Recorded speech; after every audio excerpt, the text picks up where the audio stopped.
Right. So are you ready to like escape into this world where gods walk among us mortals and destiny hangs, by a thread? Yeah. Today we're diving deep into Daughter of the Moon Goddess.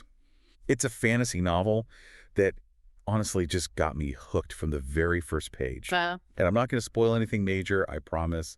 But trust me, this book is a wild ride. it's one of those stories that just pulls you in right from the start. Yeah. The world building is incredible. We're talking about the Kingdom of Tianxia, this hidden gem of a civilization bound to serve the immortals of the Golden Desert. And there's this massive wall separating Tianxia from like the rest of the world, right? I was getting Yeah. serious protection or prison vibes from that. Exactly. It raises all sorts of questions about power, freedom, and what it actually means to live under the constant, shadow of these larger-than-life beings. And that tension is really at the heart of the story. Okay, so let's talk about Liyen, our protagonist. She's just become Lady of Tianxia, but let's be real, she's got a lot on her plate. Grieving her grandfather, dealing with power-hungry courtiers, and suddenly the immortals are breathing down her neck. She's thrown into the deep end, that's for sure. And what's fascinating is how she navigates all of this. She's not some hardened ruler. Right. She's still figuring things out, making mistakes, but there's this underlying strength to her that really shines through. Yeah, I was impressed by how she didn't just crumble under the pressure. Yeah. But tell me more about these immortals. Why are they so fixated on getting this divine pearl lotus back? That sounds pretty important. Well, the novel keeps some of the details shrouded in mystery, which is part of what makes it so intriguing. But it's clear that the lotus is tied to some ancient power, maybe even the source of the immortals' immortality. And its connection to Lion's grandfather raises even more questions. Right, like what was he hiding it, Yeah. protecting it? What was he doing with this incredibly powerful artifact? Okay, so we've got the immortals, but then there's this whole other faction, the Wuxin. Still trying to figure them out. Yeah. Are they good? Bad? That's the beauty of it. They're morally ambiguous. They have their own reasons for wanting the divine pearl lotus, and their methods are definitely questionable. Let's just say they have a unique way of dealing with their enemies. They can manipulate and steal memories. Whoa, that's creepy and unsettling. So they're not just a physical threat. They can mess with your mind, too. You said they had their own reasons for wanting the lotus. Could they be potential allies for Liyen, or are they just another problem she has to deal with? That's a question Liyen grapples with throughout the story. Yeah. Can she trust them? Are their goals aligned with hers? Or will they ultimately betray her? The novel keeps you guessing, and honestly, I was on the edge of my seat wondering which way it would go. Okay, I need to hear more about this god of war Zhang Wei. The way you described him earlier, imposing stoic rumors of a heart of ice. I mean, talk about intimidating. He's definitely a force to be reckoned with. And Lion's initial interactions with him are, shall we say, less than pleasant. He burns down her home on the Queen's orders. Talk about a dramatic entrance. Oh, wow. So he's definitely not on her good side at first. But you also mentioned he's not a one-dimensional villain. What makes him so complex? Well, he's bound to serve the Queen, Right. but you start to see glimpses of something more beneath that icy exterior. He saves Liyen from these monstrous attacks, which are terrifying, by the way, and he admits to her that he's only ever loved one person in his very long life. Wait, hold on. He's only loved one person. In all that time, there's definitely a story there. Yeah. And is he really capable of love after all? I have to know who this person was and what happened. Right. It makes you question everything you thought you knew about him. Yeah. And that's what's so compelling about this book. Just Right. when you think you've figured a character out, they surprise you. So I'm guessing this whole God of War thing complicates things for Liyen. She's already dealing with enough, and now she's got this powerful, enigmatic immortal who's both terrifying and kind of intriguing. It's definitely a complicated dynamic. There's fear, resentment, but also this undeniable attraction that starts to simmer between them.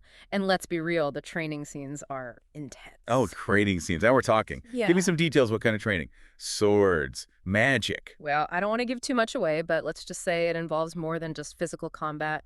There's a mental and emotional element to it as well, and it really pushes Liyen to her limits. Sounds like things are about to get really interesting. I'm already hooked. So what happens next? Does Liyen confront the Queen? Does she figure out what to do about the Wuxin? And what about this whole only loved one person revelation from Zhang Wei? Well, that's where we're going to leave you hanging for now. But I promise you're not going to want to miss the next part of our deep dive. We'll delve deeper into Lion's journey to the immortal realm, the Queen's opulent palace, and the growing tension between these two very different worlds. All right, so last time we left off with Liyen facing some, like, pretty impossible choices, a looming threat from the Wuxin and this incredibly complicated relationship with Zhang Wei, the god of war. Where do we even begin to unpack all of this? Well, Lion's journey takes her to the immortal realm, and let me tell you, the descriptions of the queen's palace are breathtaking. It's this opulent paradise shimmering with magic and beauty, but it's also a place of immense power and hidden agendas. Yeah, I bet.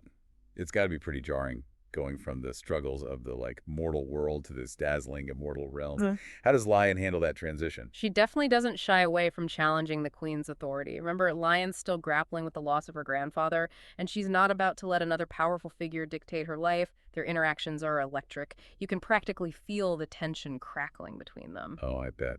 The queen sounds like she's used to getting her way. What's her take on the whole divine pearl lotus situation? She's convinced that the lotus rightfully belongs to the Immortals and that Lion's grandfather stole it from them, which of course raises even more questions about her grandfather's motivations and what he was trying to protect. Okay, so we've got Lion clashing with the queen, the mystery of the lotus deepens, and somewhere out there the Wuxin are lurking in the shadows. What about Zhang Wei? Where does he fit into all of this? He's caught between a rock and a hard place, that's for sure. He's bound to obey the queen, but he also seems to genuinely care about Lion's well-being. And remember, he's still struggling with his own past, that one person he loved and lost. Right, and that makes his actions so unpredictable. Is he protecting Lion out of duty? Or is there something more to it? That's the million-dollar question, isn't it? And the novel does a fantastic job of keeping you guessing. Just when you think you've got Zhang Wei figured out, he does something that throws you completely off balance. Okay, I'm on the edge of my seat. What kind of things does he do? Give me some hints. Let's just say that his loyalty to the queen is tested, and he makes some choices that have major consequences for both the mortal and immortal realms. Ooh, sounds intense. But we still haven't solved the mystery of the divine pearl lotus. What happens with that? Well, remember how we talked about the lotus being connected to some ancient power? It turns out that the connection is far more personal than anyone realized. What do you mean? Don't leave me hanging. Okay, I'll give you a hint. The divine pearl lotus isn't just some object Lion needs to find. It's a part of her, literally. Wait, what? How is that even possible? That's what Lion has to figure out. And this discovery throws everything into chaos. It makes her even more of a target for the queen and the Wuxin, and it forces her to confront her own destiny in ways she never could have imagined. Okay, now I'm really dying to know what happens next. She's got the queen breathing down her neck, the Wuxin lurking in the shadows, and now this bombshell about the lotus being a part of her. How does she even begin to deal with all of that? Well, she's not alone. She does have some allies, both in the mortal and immortal realms. And remember, she's a lot stronger and more resourceful than she initially appears. But the path ahead is dangerous, and she's going to have to make some tough choices that could change everything. All right, you've officially piqued my curiosity. What about this escape from the palace you mentioned earlier? How does that go down? Let's just say it involves a mythical creature called a Quidlin, a daring escape plan, and a whole lot of magic. A quillin. Okay, now you're just teasing me. I have to know more. Well, you'll have to wait for the next part of our deep dive to find out. But trust me, it's worth the wait. We'll delve deeper into Lion's escape, her encounter with the Wuxin, and the truth about their terrifying plan. Okay, you've sold me. I can't wait to hear what happens next. This book sounds absolutely captivating. It really is. Right. It's a story that keeps you guessing until the very end, and it leaves you thinking about the characters and the themes long after you've finished reading.